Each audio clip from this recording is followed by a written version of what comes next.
Welcome to the third module of the Hypatia Investathon. We are delighted you are continuing on your investing journey.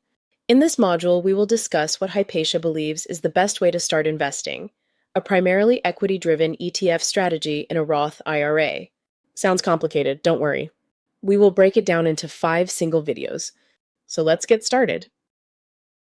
First of all, what exactly is an ETF? An ETF is an exchange-traded fund. It is an investment fund, which means it is a fund that has investments in it and that trades like a stock, which means you can buy and sell it on a stock exchange through your brokerage account. ETFs, like other types of funds, pool together money from investors into a basket of different investments, which can include stocks, bonds, and other securities. By spreading the fund's money into different securities, ETFs can generally provide investors with diversification, which can help manage risk. And because ETF shares are traded on a stock exchange, they're bought and sold like stocks, so it is easy to buy or sell on a daily basis. Just like there are a variety of mutual funds, there are a variety of ETFs, each with its own stated objective. Some ETFs invest in stocks, others may invest in bonds or other assets. Some may seek to replicate the performance of a broad market index like the S&P 500. Other ETFs may track the performance of a particular sector or industry, like information technology or pharmaceuticals. The level of diversification an ETF provides depends on its investment strategy.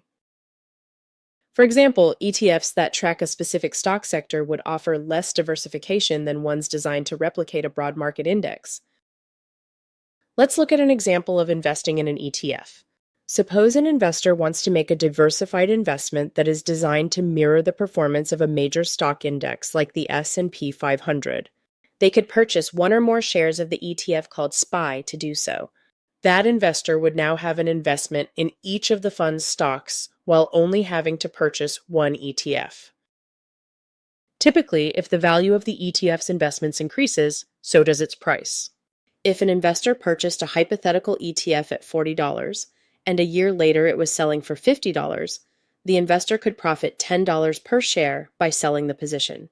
Of course, if the ETF's price dropped, the investor would have lost money if the position was sold at the lower price. The ETF's market price may sometimes differ from the total combined value of its holdings, known as its net asset value, or NAV. These differences are typically minor, but large differences can be a sign of illiquidity in the assets they hold. Another factor to consider when evaluating ETFs is the expense ratio. This is a fee charged annually by the fund to cover its management costs. Passive index funds tend to have lower fees than active ETFs because active ETFs are trying to outperform the indices and charge for that service. There are a wide variety of ETFs that invest in assets like corporate bonds, domestic and international stocks, commodities and currencies, among many other investments. While these assets and the ETFs that track them carry unique risks, ETFs offer investors a practical way to diversify into different types of investments, also known as asset classes. So now that you know what an ETF is, and that the Hypatia Investathon thinks they are a great way to start on your investment journey, let's continue by learning about how to open an investing account. Remember rule #2, which is compounding. Time in the market is your superpower, so the best time to invest is now.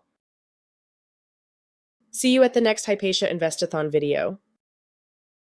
This recording has been provided for informational purposes only and should not be considered as investment or tax advice or as a recommendation.